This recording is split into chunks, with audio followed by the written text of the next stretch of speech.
So what's up, everybody? What's going on? Super shout out to all my slow speeders. And before we get into the video, I just want to say I picked up some new Champion hoodies. Well, I didn't pick them up, I had them made for me. I put the information down below on where you can get I guess some custom stuff made too. Looks nice, came out dope. I love the Champion quality with my lovely little logo on it. I got a couple logos, you know, getting ready for the winter time. This one is nice, a little standout with the slow speed in the bottom. I like it. So if you guys do not know by now, standout is like, I guess, the name or like the brand name. I like it. Slow speed all started because I wanted a detailing company. Like years ago, I wanted to like start a company detailing cars.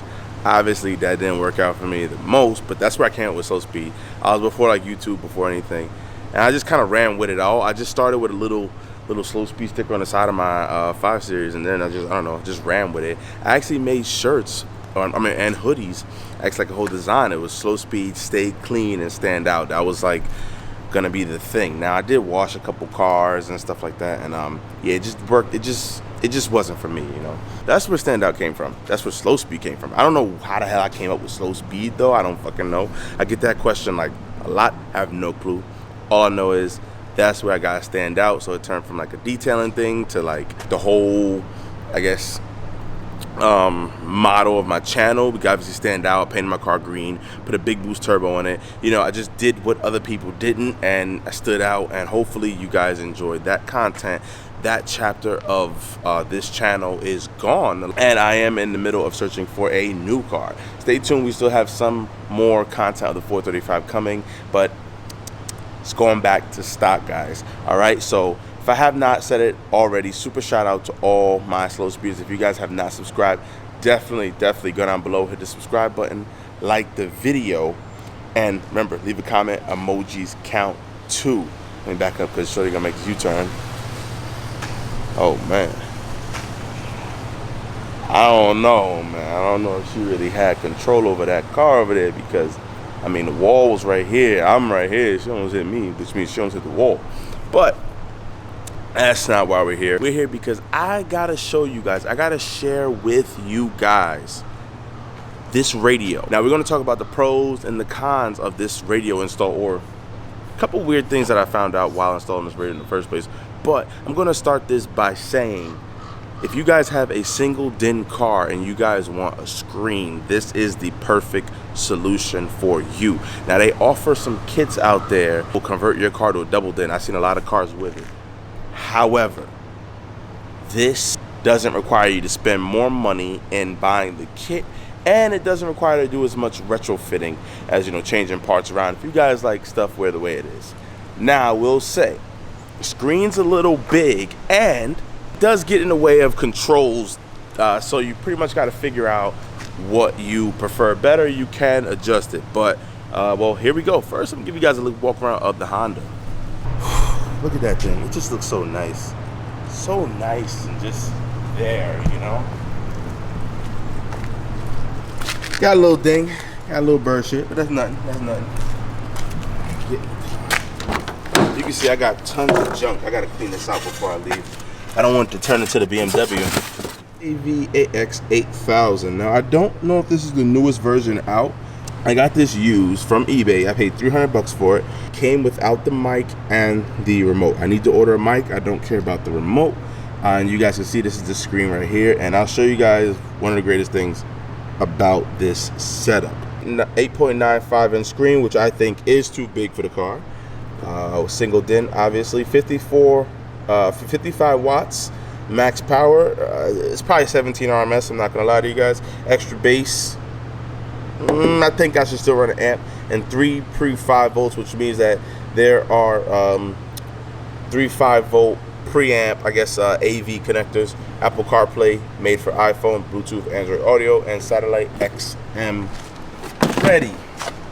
I will insert some clips of me installing this radio. It's not gonna be a really intuitive or straight up, I guess, like instruction type of install. Every radio install is a little bit different.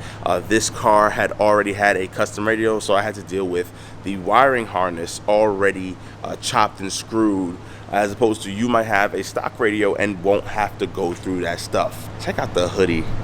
I think it's nice. Whoever changed this radio last, I'm not sure why, but they left the stock radio deep down in, like, I don't know, a compartment back there, and they just ran a whole bunch of red wires. So thankfully I just kind of copied off of what was attached to the Pioneer radio that I took out of there. But yeah, every wire was red. They never end up actually living it. A certain woman is single and lonely and wants a partner, but she never gets. I gotta thank Thick F30 for this.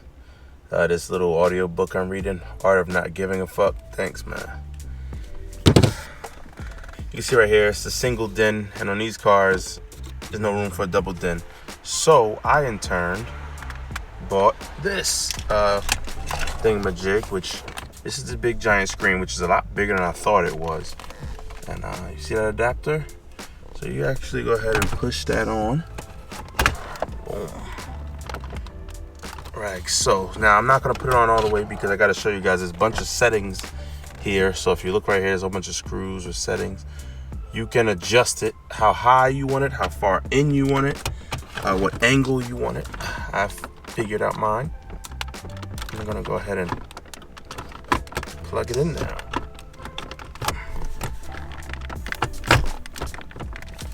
So, see what I mean about how big the screen is? I didn't think, I gotta look at how big it was, but I think it was a 9-inch. Let me try to zoom in. I think it was a 9-inch, so bear with me, guys. I gotta put the 2 bottom screws underneath to secure the screen in the location, so give me a second.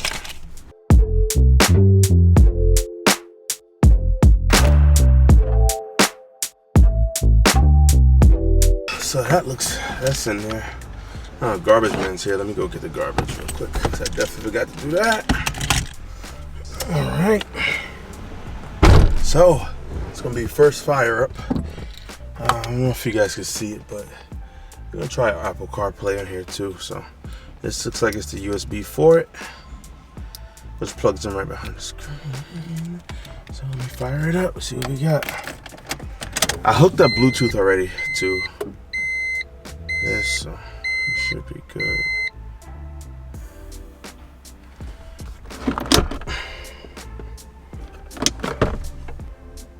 Oh, allow CarPlay with Sony my phone lock. Out of the house and does anything about it.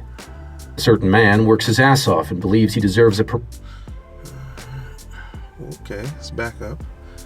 I wish that wouldn't have played my music. I played that thing so fast. I was watching my audio book and it just started playing mad loud over the car. That was kind of embarrassing. To use CarPlay, enable Siri.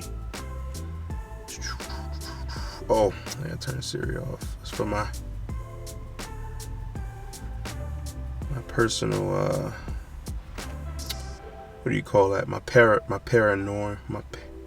However you call it, my paranormia or whatever. Paranoid.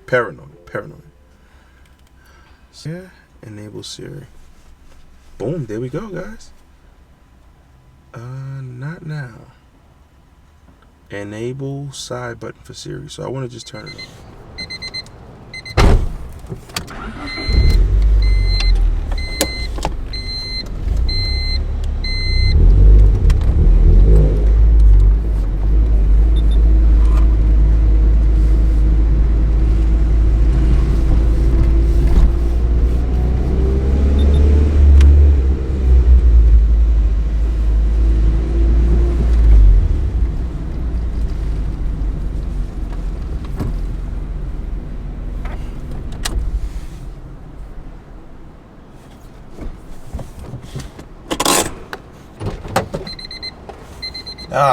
Fucking Honda noise is annoying.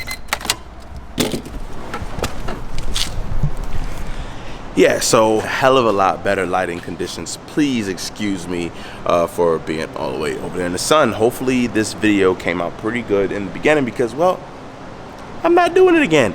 I'll put a link down below of everything I made. These speakers are Pioneer 6.5 inch. Now they are the 6.5 inch that has the 3-hole screw pattern, and the 4 holes as well. The 3 holes what you're gonna need for this car.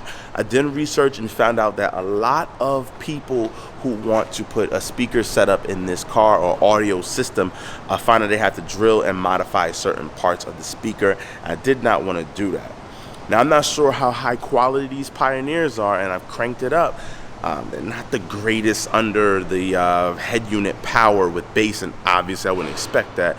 But what I can say is it was a clean install and they sound pretty good and pretty clear.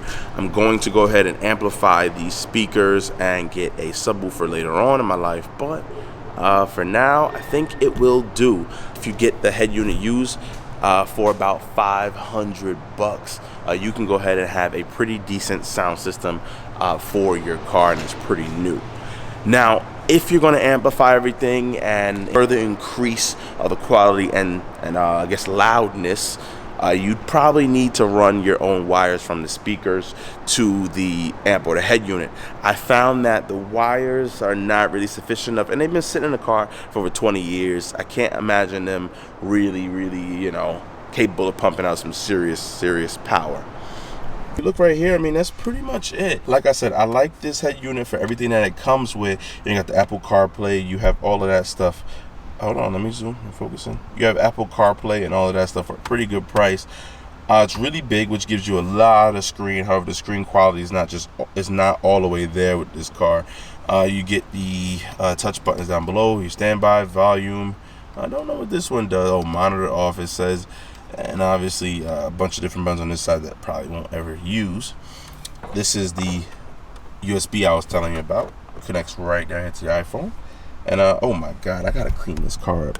This is literally the evidence of like last night. I just rushed to do it last night. I just got the packages in, so I installed all of this stuff, and I got tired and frustrated, so I stopped by to get Wendy's. I'd love to dump all of this stuff before film the video, but location I'm in, this guy that I guess he's like the manager or whatever, I don't want to see him see me dumping stuff into the dumpster, because you know he'd be a little anal.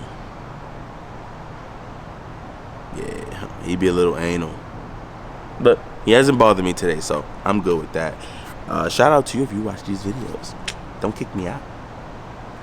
But yeah, I think that's pretty much it. The beauties about it is that there's no car note, liability insurance. There's nothing to it. The car is cheap and easy. I traded it for a fuel pump, which leads me next thing that I want to talk about. Now, I had big plans for this car. I'll go ahead and spill the beans. Well, I probably already have. I was thinking about installing the 99 or the 99 to 01 front end, and going ahead and have the car wrapped, change the headlights on it a little, change the headlights on it, smoke them out a little bit, the whole nine. Sprucing the car up. So I'm gonna get it wrapped over at Print Coat Wrap. But BJ, shout out to you. He wrapped an Audi. Go check it out, man. I think he dropped a video on that. I gotta check it out myself because I haven't. But go check it out too. I'll put his information down below as well. He was gonna wrap the car. We was gonna do a sick color, and yeah, what ended up happening is the more I kept driving, I kept doing clutch dumps, and I kind of came back to the realization that in the end of the day, the great part about this car, like the selling part for me, was the fact that I was able to trade it for a fuel pump, which means that, like, I don't know, I feel like if I put a lot of money into the car, I mean, I don't really like the car that much to put the money in, number one. But number two, the better you make these Hondas look, the more they get stolen, I will admit. But I don't know, at the end of the day, it's a 97 Honda, bro. Like, I don't want to do too much to it. I feel like it looks nice the way it is now. I mean, it's a beater. I don't want to make this thing nice, and I don't know, I guess it was just the high of seeing all the available options you can do to the car. Now, I will say I will make this thing drive pretty good. We're going to obviously change all the worn out parts suspension wise, maybe throw some upgraded ones in there. Definitely turbo, maybe some spray, maybe a motor rebuild, or maybe a swap. But as far as making a car look really nice, I don't know. This is probably gonna be a real fucking send it mobile. I'm not gonna rip out the interior, and I'm not gonna take off exterior parts to make the car look more ratchet. But what I'm saying is I'm not gonna dress it up, slam it on the ground, and have it looking super, super nice. Well, because I got my BMWs for that. Well, I have a BMW, but I'm not doing anything to it. So I don't know if that counts, but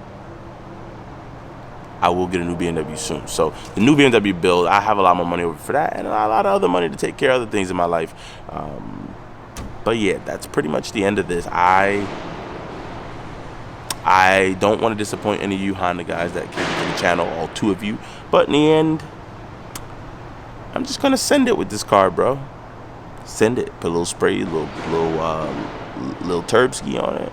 Make some power, but it ain't gonna be no stance mobile. I ain't putting no 30 grand wheels on it, crazy wrap, all this extra stuff. It's just not my thing, man. I love these cars. I've learned to enjoy Honda, but these things, man, they're fun for their own reasons. Looking nice, personally, to me, ain't one of them. All right, guys. Mike from Slow Speed. Peace out.